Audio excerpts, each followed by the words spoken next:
Hi guys, so today I'm going to show you what I do to make my box stock go as fast as possible. Stay tuned, let's go.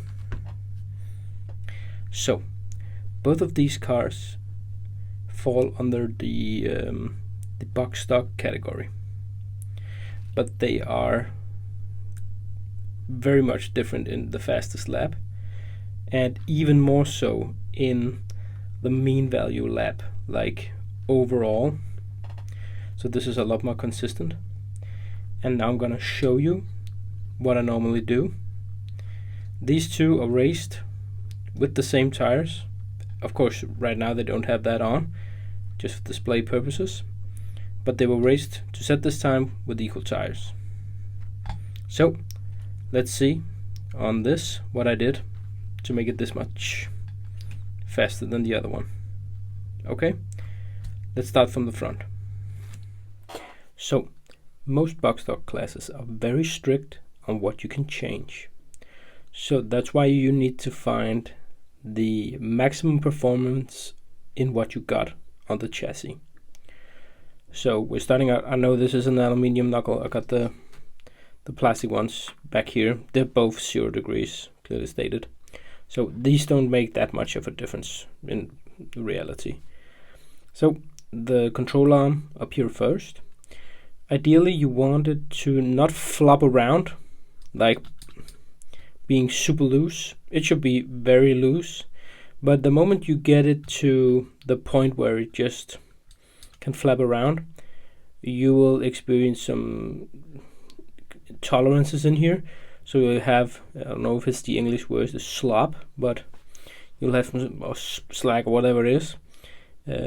And you want to avoid that, because you will, of course you will gain some smoothness in the suspension, but you will lose a lot of precision if this has a lot of play.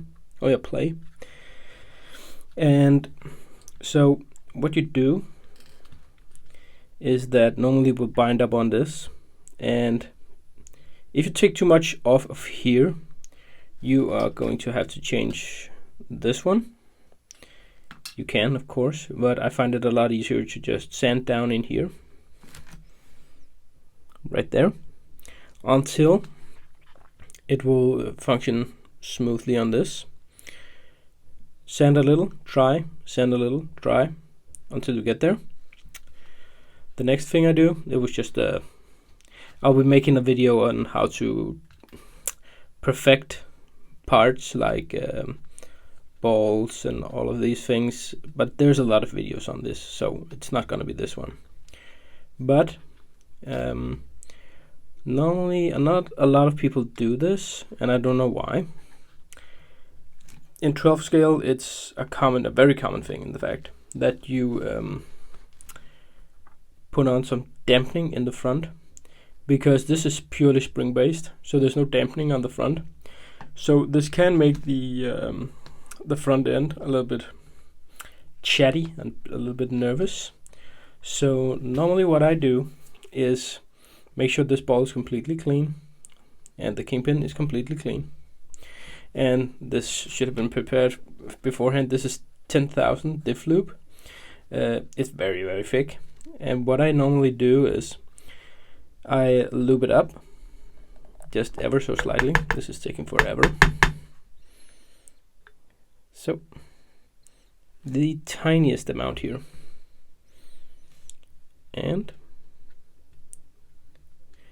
install it. And as soon as you do this, you will feel it. You will feel the dampening effect of this.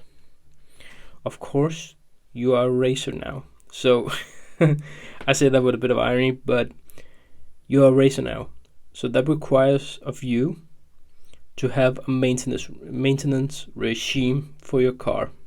You cannot do this and expect the same performance if you've done this and go out 5, 6, 7 times and then expect it to be the same the 7th or 8th time.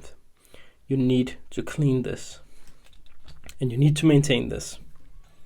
So that was the front, and let's move on. So we arrive at the center of the chassis. And you might say, well, there's not a lot of things you can do in the box stock. You're right, you are very limited to what you can actually do with these. But things I find very useful, or maybe it's just me that's being overly detailed, the slots for connecting the board with the connecting pads here. When you machine parts like this, and when you galvanize or whatever kind of surface treatment you give these, you will have a little bit of residue. So what I normally do is take the pads and just clean them, assemble this again for better contact. Maybe it's just me being overly detailed, but I do it. I also connect the transponder directly to the plus and minus. This is a Rubbertronic. It has a stronger output signal for the Easy Labs. I have the Easy Labs over here. But I just do this for making sure it counts every single round. And for maximum output, I just put them at the connecting poles right here. What else? As you can see, the chassis is drilled out. This is purely for ventilation. Some say it generates better flex in the chassis. The chassis doesn't flex right there. So no, it's purely for cooling. And then you have the center damper. In a box stock, it's a screw, simply. It's just a screw going down to a ball cup. And you might say, well, you can't do anything with that. You can.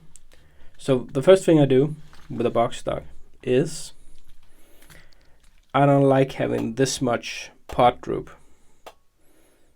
But it's impossible to actually to turn this in more so that you would pull this up. You see, if you screw this screw in, the threads go in here and it will make the damper shorter, picking up some of this, because this is good for a bumpy track, and that's why Kyosho makes this like this. But I want it more like this. But I can't buy any upgrades because it's a box stock. So in the kit, in the Kyosho kit, there's a little plastic bag with some washers in.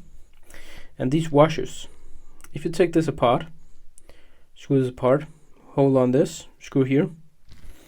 Let's just do this. No, that's not. It's gonna take a lot of time. So what I do is I pull this screw out, pull the washer in, put this in, and this will get shorter like that. And that's the way you can control part droop in a box stock.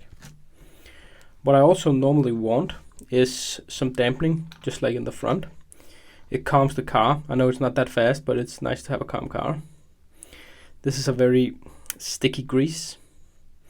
It's Tamiya AW. This.